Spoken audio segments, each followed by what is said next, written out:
გამარჯობა, მე ნატა მახვილაძე ვარ და თქვენ დღის ქრონიკას უყურებთ. საქართველოს ხელისუფლება არ აპირებს ისეთი რეკომენდაციების შესრულებას, რომელიც მოსახლეობის უმრავლესობის სურვილებს ეწინააღმდეგება.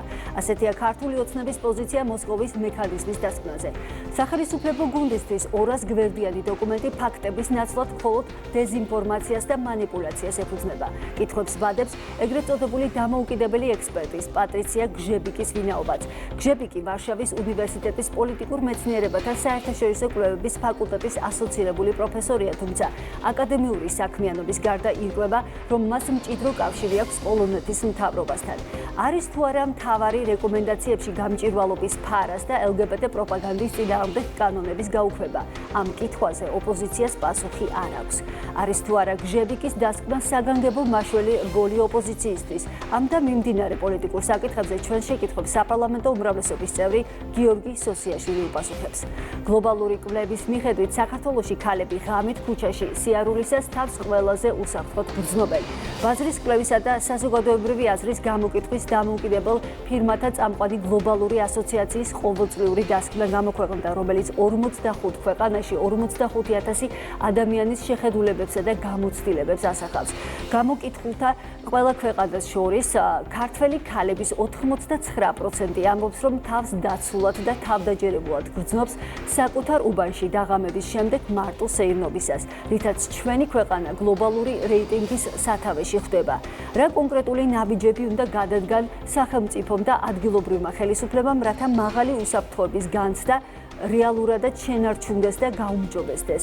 შინაგან საქმეთა სამინისტროს ადამიანის უფლებათა დაცვის დეპარტამენტის სამართალ-წარმოების ხარისხის უზრუნველყოფის მთავარი სამმართველოს უფროსი ანა ფაჩიაშვილი ჩაგვერთვება ამ თემით პირდაპირ ეთერში. მაშასე მივესალმები ჩვენს პირველ სტუმარს, გიორგი სოსიაშვილი, უმრავლესობის წევრი გვერთვება. ძალიან დიდი მადლობა, ბატონ გიორგი, რომ გამონახეთ დრო და მონაწილეობთ ჩვენს გადაცემაში. 200 გვერდიანი დასკვნის ავტორის მიმართ დღეს გაჩნდა შეკითხვები. ვინ არის ეგრეთ წოდებული დამოუკიდებელი ექსპერტი პატრიცია გჟებიკი? როგორ ფიქრობთ, აი მართლ გუნდში არსებობს ვარაუდი, რომ მან წინასწარ დაწერილ დეზინფორმაციას მოაწერა ხელი და აი მოსკოვის მექანიზმის დასკვნად გაასაღა ეს ყველაფერი. რა ფაქტებზე დაყრდნობით ასკნის ამას მართველი გუნდი? მოგესალმებით ქალბატონო ნატა, მივესალმებით ჩვენს ძვირფას ტელემოყურებელს. ძალიან ნათლად ჩანს, რომ დიდ სიყალბესთან გვაქვს საქმე, აღარ მთავრდება ეს დაუსრულებელი ტელესერიალები. ჩვენ ბავშვობაში გვახსოვს, რომ დაუსრულებელი ტელესერიალები გადიოდა ხოლმე 90-იანების ბოლოს და აი ამას მაგონებს ფაქტობრივად ამათი ქმედება. უდიდეს სიყალბე, ამ სიყალბეზე აგებული ყველაფერი რაღაც დამოუკიდებელ ექსპერტად ჩაირაცხეს ეს ადამიანი სინამდვილეში ეს თქვენს მიერ ნახსენები პოლონური წარმოშობის ეს პატრიცია გჟებიკი გაახლავთ პოლონურ სახელმწიფო წრეებთან აფილირებული ადამიანი, საგარეო საქმეთა უწყების საკონსულტაციო საბჭოს წევრი და პირდაპირ ესე იგი წინასწარ გაკეთებული, წინასწარ დადებულ დასკვნას შემოასაღეს საზოგადოებას, რომ თითქოს ეგრეთ წოდებული მოსკოვის მექანიზმის დასკვნაა და რა არის ახლა ამ სიყალბეში, რაზეა საუბარი? პირდაპირ მიმართულია ჩვენი ხალხის ინტერესების წინააღმდეგ ეს დასკვნა, ხო? საუბარია გამჭვირვალობის კანონის საწინააღმდეგო რამ წერია ამ ასე ვთქვათ დასკვნაში, ეგრეთ წოდებულ დასკვნაში, ამ სიყალბეში, ასევე თითქოს აი ამ ცეცხლის სამკიდებლების სახელმწიფოს წინააღმდეგ ამბოხებული ადამიანები, ეს ექსტრემისტები, რომლებმაც ხელი აღმართეს სახელმწიფოზე და დედაქალაქს გადაწყვეტს უკადნენ და პრეზიდენტის სასახლეზე მიიტანეს იერიში, არიან თითქოს ისინი პოლიტპატიმრები, მათ გათავისუფლებაზეა ლაპარაკი და აი ამ არატრადიციული ცხოვრების წესის პროპაგანდა, ოჯახური ღირებულებების კანონის საწინააღმდეგოდ. რაც ქართული ხალხის ინტერესებში, რასაც ქართული ხალხი რის გამოც წერდა თავისი სისხლით და თავისი ოფლით ისტორიას, აი მის საწინააღმდეგოდ არის მიმართული ეს ეგრეთ წოდებული მოსკოვის მექანიზმის დასკვნა, რომელიც ვიმეორებ, რომ წინასწარ დაწერილი, წინასწარ გამზადებული გახდათ ეს ქალბატონი გამოუშვეს საქართველოში ფორმალურად, რომ თითქოს გაცნობოდა აქ არსებულ სიტუაციას და შემდეგ უკვე შეეთხსათ ეს დასკვნა და ჩაიგდო. ვინ არიან დამკვეთები ამ შემთხვევაში? აი ვინ გამოუშვა ეს ქალი? დამკვეთები არიან კი ბატონო, ეს დამკვეთები ახლა ძალიან არ არის რთული მოსაძიებელი მათი ამბავი, ვინც ეს გაუთავებელი ბულინგი დაგეგმა ქართული ხალხის წინააღმდეგ. არა ქართული ხელისუფლების, ქართული ოცნების ხელისუფლების, არამედ მთლიანად ქართული საზოგადოების წინააღმდეგ მისდა გეგმა.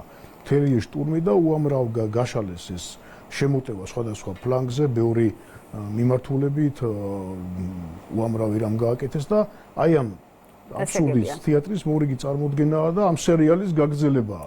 დამგეგმავები და დამკვეთებით გასავით ნათელია ჩვენთვის ვინ არის ის ადამიანები, ვისაც სურს ქვეყანაში არეულობა, აგენტურული ძალის მოყვანა, ქვეყნის აყირავება, რევოლუციის გზით, ძალადობრივი გზით ხელისუფლების დამხობა და თავიანთი აგენტურის მოყვანა, რომ შესაბამისად კვლავ გააგრძელონ თავიანთი აგენტურის მეშვეობით ქვეყნის მართვა, როგორც ეს აქამდე ხორციელებოდა მათ მიერ.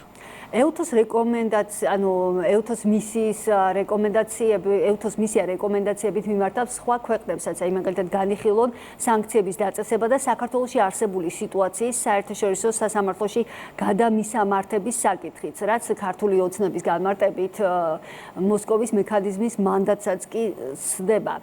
რეკომენდაციების შეუსრულებლობის შემთხვევაში პროცესების როგორ განვითარებას ელოდებით?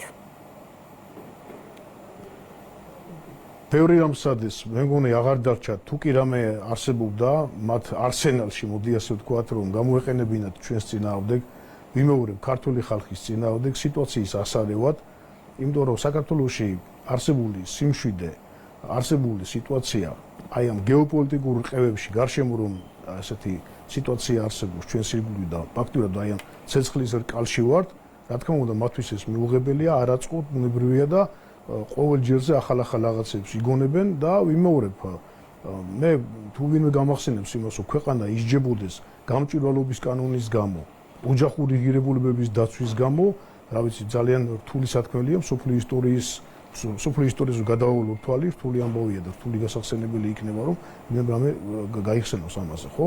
რისთვის ემუქრებიან და რა არის მათი მუქარის თავარი მიზეზი. ვიმეორებ გამჭვირვალობის კანონი, რომელმაც გამოააშკარავა ფაქტობრივად ეს ხალხი, გამჭვირვალობის კანონის შემდეგ მოხდა მათი გამოაშკარება, მათი აგენტურის ჩამოშლა, ვინაიდან ევროპის სხვადასხვა რგოლებში მოკალათებული ბიუროკრატები ხასუსო საკმარისად და ხეირობდნენ, რომ იტყვიან აი ამ აგენტურული ძალების მიერ ძალიან დიდი თანხები მოედინებოდა და როგორც კი ეს აგენტურა გამოაშკარავდა, ამ გამჭვირვალობის კანონის მიერ დაიწყო მათი ასე მოსვენება დაკარგეს მას შემდეგ და აი ამის გამო ხდება მუდმივად სანქციებით დამუქრება, დაბულინგება და სხვადასხვა ხან ვიზა ლიბერალიზაციით გამუქრებია და ხარი და ამჯერად მოსკოვის მექანიზმის ამოქმედებით და ასე შემდეგ.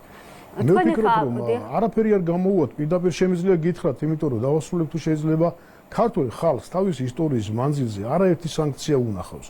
ძალიან ბევრი დამპყრობელი ყოფილა ჩვენს ქვეყანაში, ძალიან ბევრი რამისთვის გაგვიძლია ჩვენ, ბევრი რამე გვინახავს და ბუნებრივ ვიღას ახსოვს ქართული ხალხის დამბულინგებლები, ქართული ხალხის ჩაგვრელები და შემვიწროებლები. არიან ისინი კიდე ისტორიის არენაზე?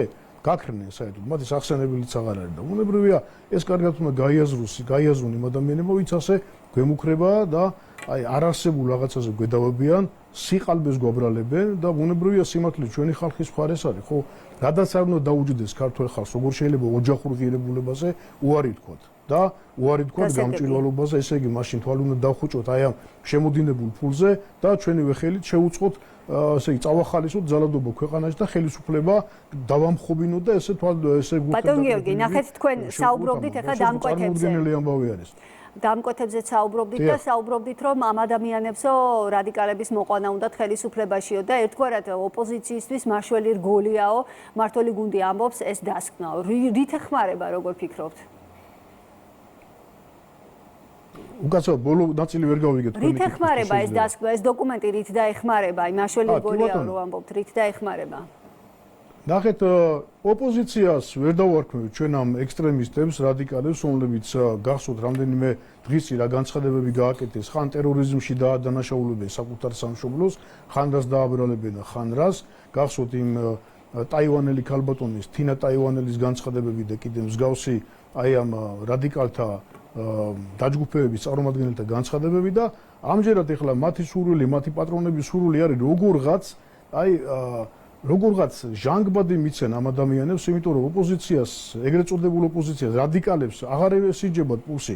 ხალხმა ნათლად დაინახა ყველაფერი. ქართული ხალხს ვეღარ მოატყუებენ. ეს ეყიდებოდათ 2-3 ათეული წლის წინ, როდესაც ბევრი რაღაცით ხდებოდა შეფუთვა და ქართული ხალხის ინტერესებით მოქმედებდნენ, ვითომ სინამდვილეში სულ სხვა რამე ამოძრავებდათ და ეხლა ამას ვეღარ მოატყუებენ და ბუნებრივია თავიანთი აგენტურის აღდგენა უნდათ. ეს თავიანთი აგენტურის დასაფინანსებლად ესენი ძალიან დიდ ფულს ხარჯავდნენ, ძალიან დიდი ფული შემოდიოდა და ბუნებრივია მათი ნაწილი შემდეგ უკანაც უბრუნდებოდათ. რაღაც ესეთი ჯაჭვი იყო აგებული აი ამ ფულიშონის ერთგვარი სქემები და თავისთავად ცხადია რომ როგორც კი ეს გამჭვირვალობის კანონმა გამოაშკარავა, ვიმეორებ კიდევ ერთხელ აგენტურული ეს მთელი ეს სისტემა, ფულიშონის სისტემა და აგენტურული სისტემა ჩამოეშალათ თავზე და ეხლა უნდათ რომ როგორღაც საქართველოში გადაარჩინონ თავიანთი აგენტურული ძალის წარმომადგენლები, რომ იქნება რაღაცა გამოუვიდეთ. ხან მოსკოვის მექანიზმის ჩართვით, რომელიც აი ვიმეორებ, ყველა მანდატს გასდე რა მექანიზმზეა საუბარი, ან ეს მექანიზმი რატომ მაშინ არ გაახსენათ, როდესაც მათი აგენტურა მართავდა ქვეყანას და უამრავი udანაშაულო ადამიანი სიცოცხლეს გამოასალმეს და წამებით ამოხადეს სული ადამიანებს და 10,000-ობით ოჯახი გააუბედურეს. სად იყო მაშინ მოსკოვის მექანიზმი? რატო არ ახსენდებოდათ? ხო საინტერესოა. ეხლა ყველაფერს იყენებენ მივიწყებულ მექანიზმებს, სადაც კი რამე არსებობს, მათ არსენალში ყველაფერს არიან ჩაჭიდებულები, რომ როგორღაც ხელიდან არ გაუშვან, იმიტომ რომ მათთვის ეს ძალიან ტკბილი ლუკმა იყო. საქართველოს თავის ნებაზე აპამპულებდნენ, რო იტყვიან, აი თუ შეიძლება ეს სიტყვა გამოვიყენოთ, მათ თავიანთი ხელის ბიჭები ყავდათ აქ ადგილზე და ბუნებრივია რომ ფულის შოუნის და აი ამ აგენტურის ერთგვარი ოაზისი ქონდა შექმნილი საქართველოს სახით და ეს ვეღარ გამოუვათ ბუნებრივია, იმიტომ რომ ქართულმა ხალხმა ყველაფერს საკადრისი პასუხი გაცა, წერტილი დაუსვა ამ აგენტურის ბოგინს და თავისთავად ცხადია, ამიტომ არიან ესე ჭკუიდან გადასულები და ყველა ფეხის ნაბიჯზე გაიგონებ ქართული საზოგადოების წარმომადგენლები ჩვენი ხალხის საუბარს რა უნდათ ჩვენგან, რას გვერდჩიან. აი ეს არის ქართული ხალხის ამოძახილი. რას გვერდჩიან, რა უნდათ, იმიტომ რომ დაბრუნება უნდათ თავიანთი აგენტურის. დიახ. ორშაბათს ევროკავშირის საგარეო საქმეთა მინისტრები საქართველოს საკითხს განიხილავენ. ამის შესახებ ევროკავშირის საგარეო საქმეთა საბჭოს შეხვედრის წინ გამოქვეყნებულ წინასწარ დღის წესრიგში წერია. საქართველოში განვითარებული პოლიტიკური მოვლენები ინფორმაცია გერმანიიდან და საფრანგეთიდან, ასე წერია დღის წესრიგში. აი, რა სახის ინფორმაციაზეა საუბარი, ხომ არ იცით? და პრევენცია რა არის ამ შემთხვევაში? ინფორმაცია უნდა იყოს რა სახის ინფორმაცია უნდა იყოს ახლა სარდაფში რაც უთხრა ქალბატონმა ლომჯარიამ გერმანიის ეგრეთ წოდებულ ელს რომელიც ვენის კონვენციის უხეში დამრღვევია და მუდმივად ქართული ხალხის საწინააღმდეგო განცხადებებით გამოირჩევა და ამით დაგვამახსოვრა თავი რასაც მიაწვდის ახლა ლომჯარიას ინფორმაციით ნაკვები ბატონი ელჩი ესე იგი თავიანთ პატრონებს ალბათ იმას გამოკიდებენ იმ თავიანთ ვებგვერდზე თუ რა ვიცი ამ დადგენილებას მიიღებენ ახლა სადამდე დაეცნენ ხო აი წარმოიდგინეთ რომ შეიძლება მომავალში წიგნიც კი დაიწეროს შარლ დე გოლიდან მარტა კოსამდე მაგალითად აი ესეთი ვარდნაში წავიდა ეს ევროპული სივრცე ევროპული საზოგადოების ეს ბიუროკრატიული ნაწილი ასე ვიტყოდი და ძალიან რთულ დღეში არიან და მე გავახსენებდი ერთ-ერთი უდიდესი მოღვაწის ჩერჩილის სიტყვებია სხვათა შორის რომ იმ ქაღალდის ფასიც კი არ აღისო ერთ-ერთ ხელშეკრულებაზე თქვა და აი იმ ქაღალდის ფასიც კი არ არის ის რეზოლუცია რომელსაც იღებს ხოლმე ევროპარლამენტი ქართული ხალხის საწინააღმდეგოდ იმიტომ რომ სიმართლე არის ჩვენს მხარეზე რას ეწინააღმდეგებიან აი მარტივად კიდე მინდა ერთხელ შევახსენოთ ჩვენს ძვირფას საზოგადოებას ხო ჩვენ ვიცავთ ქრისტიანულ ფასეულობებს ოჯახურ ღირებულებებს გვინდა რომ ერთხელ სამუდამოდ გამჭვირვალობა არსებობდეს ქვეყანაში გვინდა რომ არასოდეს აღარ მოხდეს ხელისუფლების ძალადობრივი გზით შეცვლა აი ეს გვინდა ჩვენ და ამას ეწინააღმდეგებია დრო იყო როდესაც ევროპის სახელმწიფოები ერთმანეთს ეცილებოდნენ ქრისტეს საფლავის გამოხსნაში გვახსოვს ჩვენ ისტორიიდან ქრისტეს საფლავის გამოხსნაში ახლა ერთმანეთს ეცილებიან რაში აი ამ არატრადიციული ცხოვრების წესის პროპაგანდაში და სკოლის შეტანაში როგორ უნდა ასწავლონ სქესის შეცვლა და როგორ უნდა ასე იგი მიიყვანონ ადამიანი იქამდე რომ საკუთარი ნებით უარი თქვას ღვთისგამბოძებულ ესე იგი სქესზე ხო და მე ურჩევდი მათ რომ სკოლებში ამ გარყვნილების პროპაგანდას და აი ამ რაღაცეების სწავლებას და აი ამის დაჟინებას შეიტანონ მაგალითად არსებობს შვედი გენიალური მწერალი სელმა ლაგერლოფის მოთხრობა სანთელი მაცხოვრის საფლავიდან და ასწავლონ რა არის ქრისტიანული ღირებულებები და ეს შეიტანონ ესასწავლონ სკოლებში და არა არატრადიციული ცხოვრების წესის პროპაგანდა ჩვენ ვიტიჟენებენ ამას ჩვენთან ეს არ გამოუვათ ქართული ხალხი ამას შეეწირება და ამას არ გააკეთებს გამორიცხულია კარგად დაიმახსოვრონ არანაირი ბულინგი არ გავა ჩვენს წინააღმდეგ გართული ლიბერალიზაციის მუქარა არც მოსკოვის მექანიზმი და 100 მოსკოვის მექანიზმი რო ამუშავა ბუნებრივია ჩვენ ამ კანონებზე უარს არ ვიტყვი და ქართული ხალხი რა თქმა უნდა არ წავა საკუთარი ისტორიის საკუთარი იდენტობის წინააღმდეგ ეს არის წარმოუდგენელი ამბავი ძალიან დიდი მადლობა ჩვენს ეთერში გიორგი სოსიაშვილი საპარლამენტო უმრავლესობის წევრი საუბრობდა საქართველოში ქალები ღამით ქუჩაში სიარულისას თავს ყველაზე უსაფრთხოდ გრძნობენ, ასეთია რამდენიმე ქვეყანაში ჩატარებული გლობალური კვლევის შედეგი. დოკუმენტის მიხედვით ამერიკის კონტინენტზე ქალების შემაშფოთებლად დიდი ნაწილი აცხადებს, რომ ღამით მარტო სეირნობისას თავს დაცულად არ გრძნობს. პროცენტული მაჩვენებელი განსაკუთრებით მაღალია ლათინურ ამერიკაში, სადაც ქალების ნახევარზე მეც დაუცველობის განცდა აქვს. ამ გლობალურ ფონზე საქართველოს მნიშვნელოვანი გამონაკლისია. გამოკითხულ ყველა ქვეყანას შორის ქართველი ქალების 89% ამბობს, რომ თავს დაცულად ან თავდაჯერებულად გრძნობს საკუთარ უბანში დაღამების შემდეგ მარტო სეირნობისას, რითაც ჩვენი ქვეყანა გლობალური რეიტინგის სათავეში ხვდება. შინაგან საქმეთა სამინისტროს ადამიანის უფლებების დაცვის დეპარტამენტის სამართალწარმოების ხარისხის უზრუნველყოფის მთავარი სამმართველოს უფროსი ანა ფაჩუაშვილი ჩაგვერთვება ახლა ამ თემით პირდაპირ ეთერში. მოგესალმებით ქალბატონო ანა, ძალიან დიდი მადლობა, რომ მონაწილეობთ ჩვენს გადაცემაში. მოკლედ, კვლევის მიხედვით საქართველოს ქალების მიერ ღამით უსაფრთხოების განცდის მაჩვენებლით მსოფლიოში პირველ ადგილზეა. როგორ ხსნით ამ შედეგს და რა ფაქტორებმა შეიძლება განაპირობა ასეთი მაღალი მაჩვენებელი? მოგესალმებით კიდევ ერთხელ, მივესალმებით თქვენს მაყურებელს. რა თქმა უნდა, მნიშვნელოვანი შედეგებია და ის რაც კვლევა მაჩვენა და ეს შედეგები დაკავშირებულია, რა თქმა უნდა, საზოგადოებრივი უსაფრთხოების იმ სისტემასთან, რაც ჩვენს ქვეყანაში მოქმედებს. საქართველოს შინაგან საქმეთა სამინისტრო არის ფაქტობრივად ის პირველი უწყება, რომელიც ზრუნავს იმაზე, რომ საზოგადოებრივი უსაფრთხოება და მარწესრიგი იყოს ქვეყანაში დაცული. მუდმივი ღონისძიებები, იქნება ეს პრევენციული ღონისძიებები, სწრაფი რეაგირების ღონისძიებები თუ სხვა მუდმივი პატრულირება, საბოლოო ჯამში მოქალაქეებში რა თქმა უნდა აჩენს იმ განცდას, რომ ისინი არიან უსაფრთხოდ, ისინი არიან დაცულები და თუნდაც ის, რომ ვთქვათ, ქალების უმეტესობამ, ფაქტობრივად აბსოლუტურმა უმრავლესობამ დაასახელა, რომ ქუჩაში ღამის გადაადგილების მათ არ ეშინიათ და ისინი თავს თავდაჯერებულად და უსაფრთხოდ გრძნობენ, სწორედ ამ შედეგებთან არის დაკავშირებული. იმ შედეგებთან, რასაც უწყება ყოველდღიურად ახორციელებს და ჩვენი მიზანი ყოველდღიური საქმიანობისა ფაქტობრივად რა თქმა უნდა არის ის, რომ ვიზრუნოთ ჩვენი მოქალაქეების სიმშვიდესა და უსაფრთხოებას. აი, კვლევაში აღნიშნულია, რომ საქართველოში ძლიერი არაფორმალური სოციალური კონტროლი და მეზობლური ურთიერთობები არსებობს. აი, როგორ მოქმედებს ეს გარემო ქალების უსაფრთხოების აღქმაზე საჯარო სივრცეში? იცით რა, ეს ორი მიმართულებით შეიძლება განვავრცოთ ეს საკითხი.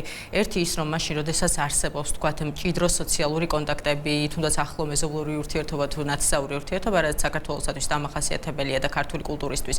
აქ, რა თქმა უნდა, უფრო მეტად უჩნდებათ ადამიანებს განცდა იმისა, რომ არიან დაცულები, რომ მათ მიმართ რაიმე ტიპის დანაშაულს ან სამართალდარღვევას ადგილი არ ექნება და შესაბამისად მათი პასუხები, თქვათ, უსაფრთხოებასთან დაკავშირებით შეიძლება იყოს უფრო დადებითი.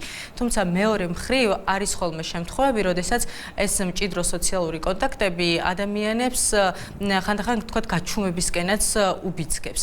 თუმცა ამაზე რა თქმა უნდა შინაგან საქმეთა სამინისტრო არის ის უწყება, რომელიც მუდმივად მუშაობს და მუდმივად მოუწოდებს ადამიანებს, მათ შორის ნათესავებს, ახლობლებს, მეზობლებს, იმათ, ვინც ნებისმიერ იმ ადამიანს, ვინც ფლობს რაიმე ტიპის ინფორმაციას, იქნება ეს დანაშაული, იქნება ეს რაიმე სახის ძალადობა, რომ მომართონ შინაგან საქმეთა სამინისტროს, მიმართონ პოლიციას, იმისთვის რომ ჩვენი რეაგირება იყოს დროული და იყოს ეფექტიანი, რათა უფრო მეტად შევძლოთ თითოეული მოქალაქის უფლებების დაცვა. რა განსხვავება უსაფრთხოების რეალურ მდგომარეობას და მის აღქმას შორის და რამდენად მნიშვნელოვანია ორივე ფაქტორის გათვალისწინება ქალთა უსაფრთხოების შეფასებისას? რა თქმა უნდა, მნიშვნელოვანი არის ორივე ფაქტორის გათვალისწინება. პირველი რეალური მდგომარეობა, რა თქმა უნდა, ეს შეგვიძლია შევაფასოთ იმ არსებული სტატისტიკური მონაცემებით, რაც დღეს გვაქვს ქვეყანაში. და საქართველოს შინაგან საქმეთა სამინისტრო ყოველკვარტალურად და ყოველწლიურად აქვეყნებს ამ სტატისტიკას და ის საზოგადოებისათვის არის ხელმისაწვდომი და რეალურ მდგომარეობას ქვეყანაში უსაფრთხოების კუთხით, დანაშაულებრივი მდგომარეობის კუთხით თუ ასე შემდეგ, რა თქმა უნდა, გვაძლევს ეს სტატისტიკური მონაცემები, ოფიციალური სტატისტიკური მონაცემები. და რაც შეეხება საზოგადოებას, მათი აღქმა შეიძლება უფრო მეტად იყოს თქვათ სუბიექტური, შეიძლება ეს უკავშირდებოდეს მათ გამოცდილებას ან მათი ახლობლის გამოცდილებას. თუმცა ჩვენთვის მნიშვნელოვანია ის, რომ მათი გამოცდილებაც იყოს დადებითი, მათი გამოცდილება თუნდაც შინაგან საქმეთა სამინისტროსთან ურთიერთობაში იყოს რაღაც დადებითის მატარებელი და პოზიტიური. ამიტომაც თუ კი ვთქვათ განსხვავდება აღქმები და განსხვავდება რეალური მდგომარეობა, ამას აქვს რა თქმა უნდა თავისი არგუმენტებიც, თუმცა კიდევ ერთხელ აღვნიშნავ იმას, რომ მნიშვნელოვანია ეს რეალობა, რაც არის, ის სტატისტიკური მონაცემები, რაც დღეს გვაქვს და შეიძლება ითქვას, რომ შინაგან საქმეთა სამინისტრომ, როდესაც გამოაქვეყნა 2025 წლის მონაცემები რეგისტრირებული დანაშაულის გახსნის მიმართულებით, უპრეცედენტოდ მაღალი ნიშნული აღმოჩნდა დანაშაულის გახსნისა, ეს იყო დაახლოებით 70%, ამიტომაც რა თქმა უნდა ბუნებრივია ის, რომ მაშინ როდესაც ქვეყანაში გაქვს ასეთი სტატისტიკური მაჩვენებელი და რეგისტრირებული დანაშაულის გახსნის მსგავსი მაჩვენებელი, ადამიანებს რომ აქვთ უსაფრთხოების განცდა და აფიქსირებენ იმას, რომ მათთვის გადაადგილება არის უსაფრთხო, ეს ძალიან ბუნებრივია. როგორ შეიძლება ამ კვლევის შედეგი გამოყენებული იყოს პოლიტიკის დაგეგმვისა და საზოგადოებრივი უსაფრთხოების გაუმჯობესების მიმართულებით მომავალში? ზოგადად როგორც უკვე აღნიშნე, შინაგან საქმეთა სამინისტრო მუდმივად ახორციელებს სხვადასხვა ტიპის ღონისძიებებს იმისთვის, რომ კიდევ უფრო ეფექტური იყოს ჩვენი მუშაობა და მოქალაქეებს კიდევ უფრო მეტად ჰქონდეთ განცდა იმისა, რომ ისინი არიან დაცულები. თუმცა, მაშინ როდესაც არსებობს კონკრეტული კვლევა, რომელიც კონკრეტულ შედეგებს ეყრდნობა და მაშინ როდესაც გამოყენებულია მოქალაქეების აზრი მათთან დაკავშირებით და უსაფრთხოებასთან დაკავშირებით, ამას ჩვენთვის აქვს რა თქმა უნდა ძალიან დიდი მნიშვნელობა, იმიტომ რომ ის რომ არსებობს თქვათ რაღაცა დადებითი შეფასება, ეს არ ნიშნავს იმას, რომ ჩვენ რაიმე კუთხით გავჩერდეთ ან რაიმე კუთხით ვთქვათ შევამციროთ გარკვეული ღონისძიებების განხორციელება. არა, პირიქით, მაშინ როდესაც არსებობს საზოგადოების დადებითი განწყობა და მოქალაქეების დადებითი დამოკიდებულება, ეს არის კიდევ უფრო მეტი პასუხისმგებლობა იმასთან დაკავშირებით, რომ ჩვენ კიდევ უფრო მეტი უნდა გავაკეთოთ და რა თქმა უნდა პრევენციული ღონისძიებების დაგეგმა იქნება ეს თუ რეაგირების ნაწილი. ამაში რა თქმა უნდა გავითვალისწინებთ მსგავსი კვლევის, ესე ვთქვათ, შედეგებს, კიდევ უფრო აქტიურები ვიქნებით, იმიტომ რომ მნიშვნელოვანია საზოგადოების განწყობა, მნიშვნელოვანია მათი დამოკიდებულება და ის თუ როგორ აღიქვამენ ისინი ჩვენ საქმიანობას და მუშაობას, ხო? მაშინ როდესაც არსებობს რაღაცა კუთხით დადებითი დამოკიდებულება, ეს ნიშნავს იმას, რომ ამ მიმართულებით უნდა შეინარჩუნო და არა მარტო შეინარჩუნო, არამედ გააძლიერო გარკვეული საქმიანობა. ჩვენ ძალიან ბევრ კამპანიას ვგეგმავთ წლის განმავლობაში საინფორმაციოს და რა თქმა უნდა ამ მიმართულებითაც მაშინ როდესაც განსაკუთრებით ქალების უსაფრთხოებას ეხება საქმე, ამ მიმართულებით გვაქვს სპეციალური კამპანიები, არსებობს ესე ვთქვათ სპეციალური დანაყოფი ადამიანის უფლებების დაცვის დეპარტამენტი, რომელსაც მე წარმოვადგე და ეს დეპარტამენტი სწორედ რომ ქალთა საკითხებზე მუშაობს, ქალთა მიერ ძალადობის საკითხებზე, ოჯახში ძალადობის საკითხებზე, ამიტომ ამ მიმართულებითაც რა თქმა უნდა სამომავლო ღონისძიების დაგეგმვის მიმართულებით იქნება ეს პრევენცია თუ რეაგირება, ამაში ნამდვილად გამოსადეგი, ესე ვთქვათ, მაჩვენებელი გვაქვს ამ კვლევის თვალსაზრისით. ანა, მაინც მინდა გკითხოთ, აი თუ საქართველოში ქალები საჯარო სივრცეში თავს უსაფრთხოდ გრძნობენ, რატომ რჩება მაინც სერიოზულ პრობლემად ოჯახში ძალადობა და გენდერული ძალადობის სხვა ფორმები? ძალიან მნიშვნელოვანი შეკითხვაა და აქ აუცილებელია ითქვას ის, რომ ოჯახში ძალადობა ეს უფრო, ესე ვთქვათ, სხვაგვარი სოციალური მოვლენაა. ეს ხდება ძირითადად ოჯახში, ძირითადად ვიწრო წრეში და ძალიან ხშირია შემთხვევა, როდესაც ოჯახში ძალადობა ორ ადამიანს შორის არის და მას ვერ ხედავს და ვერ ამჩნევს სხვა ადამიანი. ამიტომაც ის, რომ ვთქვათ, ზოგადად შეიძლება უსაფრთხოდ მიიჩნევდნენ ქალები, თუნდაც ღამე ქუჩაში ადგილებას ეს არ ნიშნავს იმას, რომ რომელიმე მათგანი ვთქვათ ოჯახში ძალადობასთან დაკავშირებით მოწყვლადი ვერ იქნება, ხო? ანუ ოჯახში ძალადობას მაინც სხვაგვარი მუშაობა სჭირდება და აქ ძალიან დიდი მნიშვნელობა აქვს საზოგადოების ჩართულობას. მაშინ, როდესაც ვთქვათ კონკრეტული ადამიანი ვერ ბედავს შეტყობინების გაკეთებას, ვერ ბედავს პოლიციისათვის მომართვას, აქ ჩნდება საზოგადოების კრიტიკულად მნიშვნელოვანი სწორი დამოკიდებულების მნიშვნელობა, მაშინ, როდესაც მათ იციან ძალადობის შესახებ მომართვას სამართალდამცავ უწყებას. ამიტომ ესე ვთქვათ, გარე ფაქტორები რა თქმა უნდა თამაშობს დიდ როლს, თუმცა გამომდინარე იქიდან, რომ ოჯახში ძალადობას კიდევ ძალიან ბევრი სხვა კონტექსტი შეიძლება სტევდეს თან, ამ მიმართულებით კიდე ცალკე გაძლიერებულად მუშაობა არის საჭირო და სწორედ ამიტომ ჩვენ პრევენციულად მუშაობთ ძალიან ბევრს ამ მიმართულებით, ჩვენ არაერთი მექანიზმი შევქმნით წლების განმავლობაში, ისეთი ეფექტური მექანიზმები, როგორიც არის შემაკავებელი ორდერი, რისკის შეფასების ინსტრუმენტი, ელექტრონული ზედამხედველობა, ელექტრონული სამაჯური, რომელთაც მოძალადეებს ვაკონტროლებთ ვირტუალურად და ვახდენთ ესე ვთქვათ ძალადობის პრევენციას. ამიტომ განსაკუთრებული მნიშვნელობა ასეთი ტიპის დანაშაულებთან მიმართებით, ასეთი სახის ძალადობასთან მიმართებით აქვს მომართვას, დროულ მომართვას, მაშინ როდესაც აქვთ ადამიანებს შესაძლებლობა მოგმართონ და მომართვის სხვადასხვა გზები არსებობს. შეუძლიათ პირდაპირ მოგმართონ შეტყობინებით და განცხადებით, შეუძლიათ 112-ზე დარეკონ და თუ კი ვთქვათ დარეკვის საშუალება არ აქვს და ზარის განხორციელების საშუალება არ აქვს, ჩვენ ამისთვის იმისთვისაც ვართ მზად და გვაქვს ჩუმი განგაშის ხილაკი, სოს ხილაკი, სადაც შესაძლებელია ყოველგვარი ვერბალური კომუნიკაციის გარეშე მიეწოდოს კოორდინატები საპოლიციო ძალებს და ისინი მყისიერად გამოცხადდებიან ადგილზე. ამიტომაც წლების განმავლობაში ჩვენი მუშაობა უკავშირდება ასევე ცნობიერების ამაღლებას, რომ ადამიანებმა იცოდნენ, სად მიმართონ, ვის მიმართონ, რა გზებით შეუძლიათ მომართვა, რომ ჩვენი ჩართულობა იყოს დროული. და ბოლო შეკითხვა, კვლევის შედეგები ეფუძნება ადამიანების განცდებს. ხომ არ არსებობს მაინც გარკვეული რისკი, რომ ქალები ზოგჯერ უსაფრთხოების პრობლემებს ნაკლებად აფიქსირებენ კულტურული ან სოციალური მიზეზის გამო თუნდაც? იცით, შეიძლება იყოს მსგავსი შემთხვევა, როდესაც თუნდაც ადამიანიერიდება და განსაკუთრებით ქალიერიდება გარკვეული ტიპის დანაშაულებრივი ფაქტის დაფიქსირებას, გარკვეული ძალადობრივი ქმედების დაფიქსირებას, ვინაიდან და რადგანაც დანაშაულის ჩამდენი შეიძლება იყოს მისი საახლობლო წრიდან, მისი ახლო ადამიანი. ამიტომაც, როგორც უკვე აღვნიშნე, ამიტომ გვჭირდება უფრო მეტი მუშაობა, საზოგადოების უფრო მეტი ინფორმირება და მუდმივი ინფორმირება იმისთვის, რომ ადამიანებს მიუხედავად გარკვეული წნეხისა, თუნდაც ოჯახის მხრიდან, საზოგადოების მხრიდან არ დარჩეთ იმის შეგრძნება და იმის აღქმა, რომ მათ ვერავინ ვერ დაიცავს პირიქით. ჩვენ ყოველთვის ვამბობთ იმას, რომ თავარი არის მომართვა, ჩვენ მზად ვართ თითოეული მოქალაქე დავიცვათ, არ აქვს ამას მნიშვნელობა, ეს არის ქალთან მიმართ ძალადობა, არის ოჯახში ძალადობა თუ სხვა რაიმე ტიპის ქმედებას აქვს ადგილი, მაშინ როდესაც ადამიანს სჭირდება ჩვენი დახმარება, ჩვენ მზად ვართ მყისიერად აღმოუჩინოთ ნებისმიერი დახმარება. კომპეტენციის ფარგლებში, რა თქმა უნდა. კი ბატონო, ძალიან დიდი მადლობა საინტერესო საუბრისთვის.